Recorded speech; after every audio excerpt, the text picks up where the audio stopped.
The first sign of trouble came 30 minutes into the flight. 7-year-old Tommy Chen had been doing so well. He was sitting in seat 24C, economy class, his small hand gripping his mother Lisa's fingers.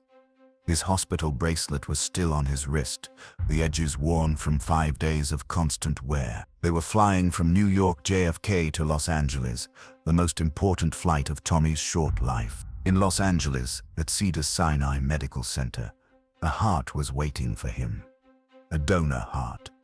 After 2 years on the transplant list, after countless hospital stays, after watching her son's lips turn blue more times than any mother should ever have to witness, Lisa Chen finally had hope. The flight was supposed to be simple.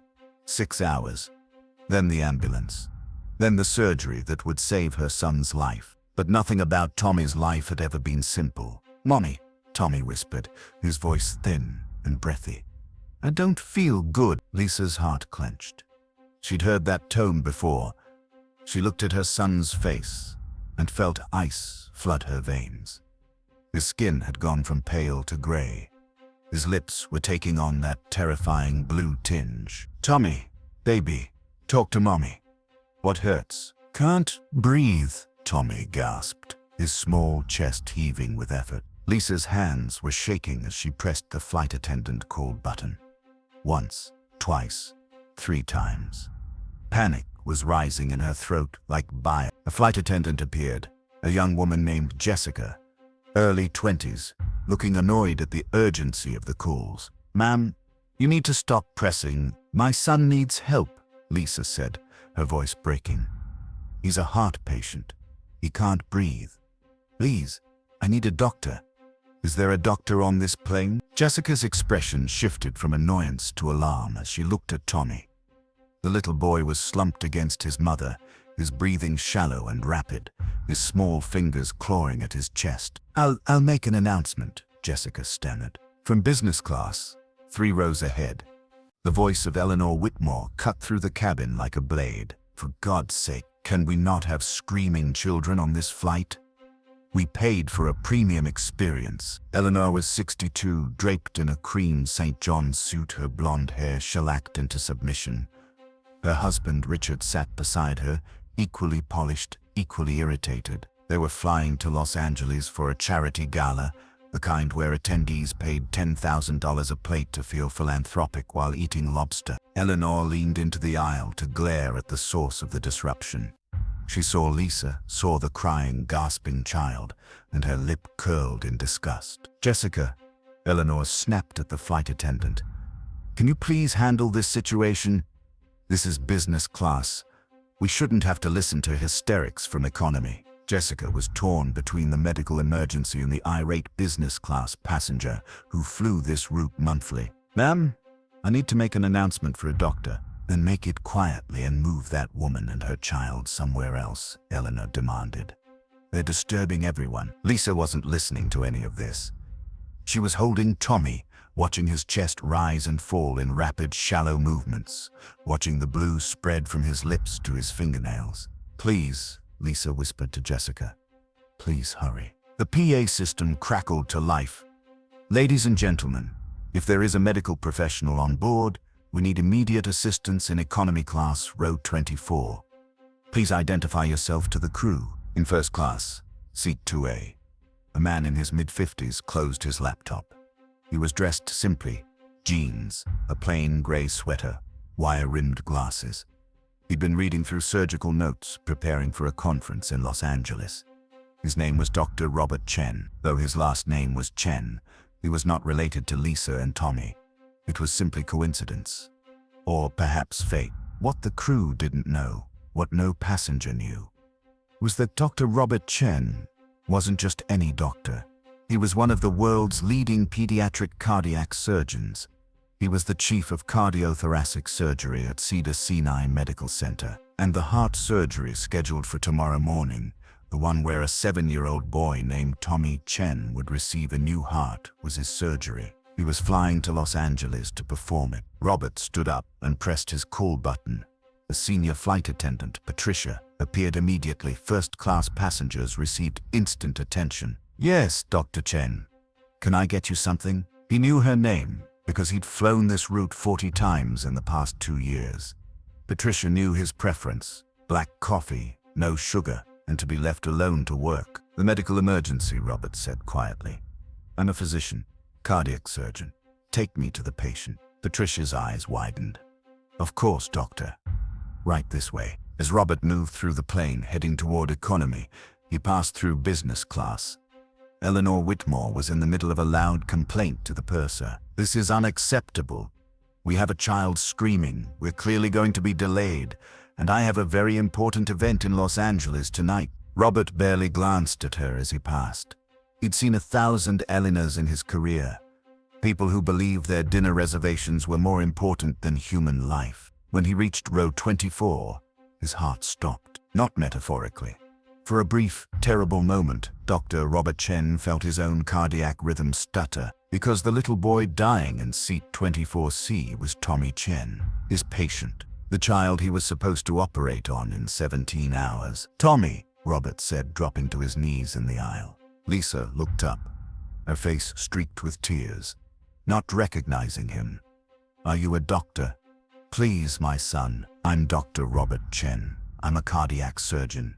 He was checking Tommy's pulse, his breathing, his color. His mind was racing through diagnostics, even as his hands moved with practiced calm. Tommy's on the transplant list for a heart, correct? Lisa's eyes went wide. I'm his surgeon, Robert said. I'm supposed to perform his transplant tomorrow morning. The odds were astronomical. The surgeon and the patient on the same flight, and the patient crashing 30,000 feet in the air. Robert could see it clearly. Tommy was in acute heart failure. The stress of the flight, the cabin pressure, the excitement, his failing heart couldn't handle it. He was decompensating rapidly. We need to land, Robert said, looking up at Patricia, who had followed him. Now, this child needs to be in an ICU in the next 20 minutes or he will die. Patricia went white. Doctor, we're over Kansas, the nearest airport with medical facilities. I don't care if it's a grass strip with a taco truck, Robert said, his voice steel. Land this plane. Now. Or I will have to perform CPR on a 7-year-old in an economy class aisle, and trust me, you don't want that. Patricia ran toward the cockpit. From business class, Eleanor's voice rose again. What is happening? Why are we not moving? I demand to speak to the captain. Robert ignored her. He was focused entirely on Tommy. The child's eyes were fluttering closed. Tommy, stay with me, Robert said firmly. You're going to be okay. I'm going to make sure of it. Lisa was sobbing. Is he going to die? Oh God, is my baby going to die? Not on my watch, Robert said. And he meant it. The captain's voice came over the PA system, tense and urgent. Ladies and gentlemen, this is Captain Harrison. We have a medical emergency on board. We are making an emergency landing at Wichita Eisenhower National Airport. Flight attendants, prepare the cabin for emergency landing. All passengers, return to your seats immediately and fasten your seatbelts. The plane began to descend sharply. Eleanor Whitmore shot to her feet. This is absolutely ridiculous. We cannot land in Wichita.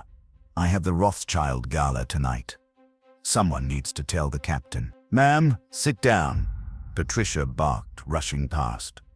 We are making an emergency landing. Sit down and buckle up, or you will be restrained. Eleanor gasped at being spoken to that way. But she sat. Richard pulled her down, his face pale. Robert was barely aware of any of this. He had Tommy's wrist, counting his pulse. 40 beats per minute. Dangerously low.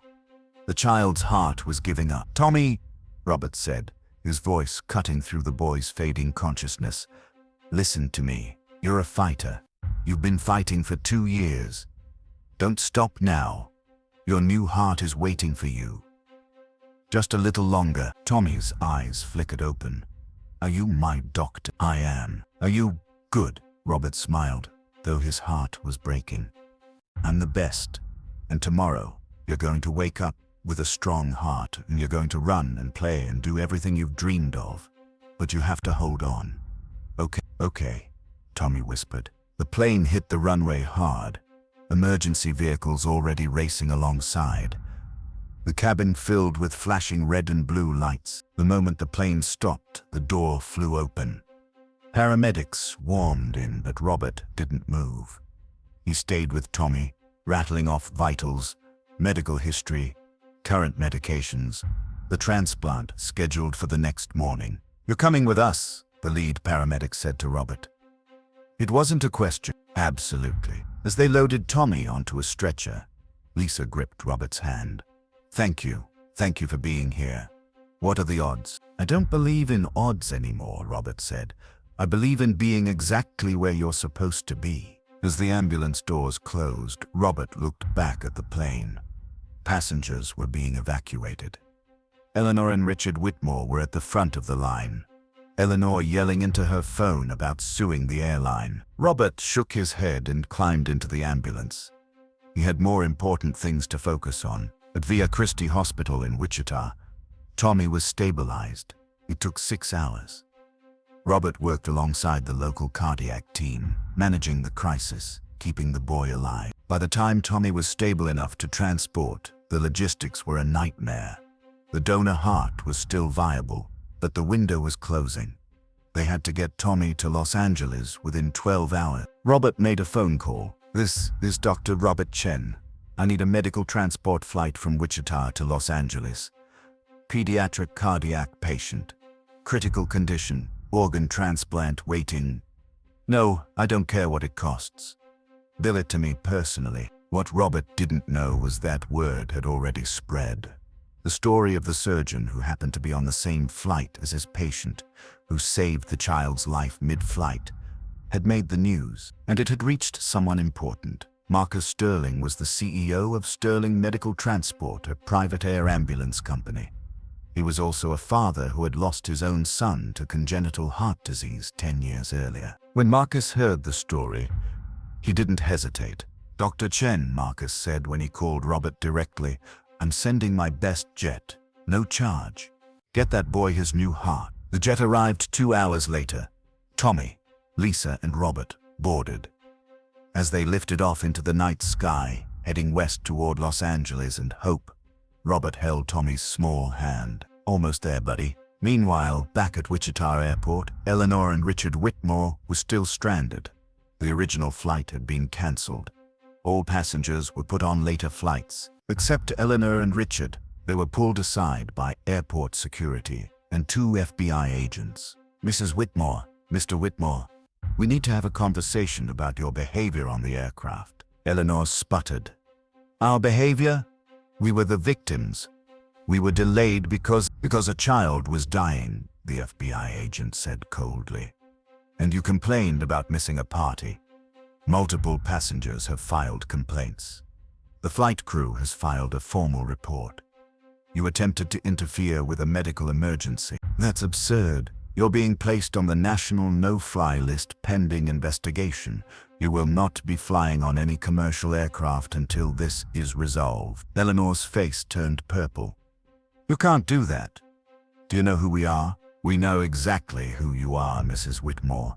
And right now, you're 2 people who chose a gala over a child's life." 17 hours later, in Los Angeles, Dr. Robert Chen stood in operating room 3 at Cedars-Sinai Medical Center.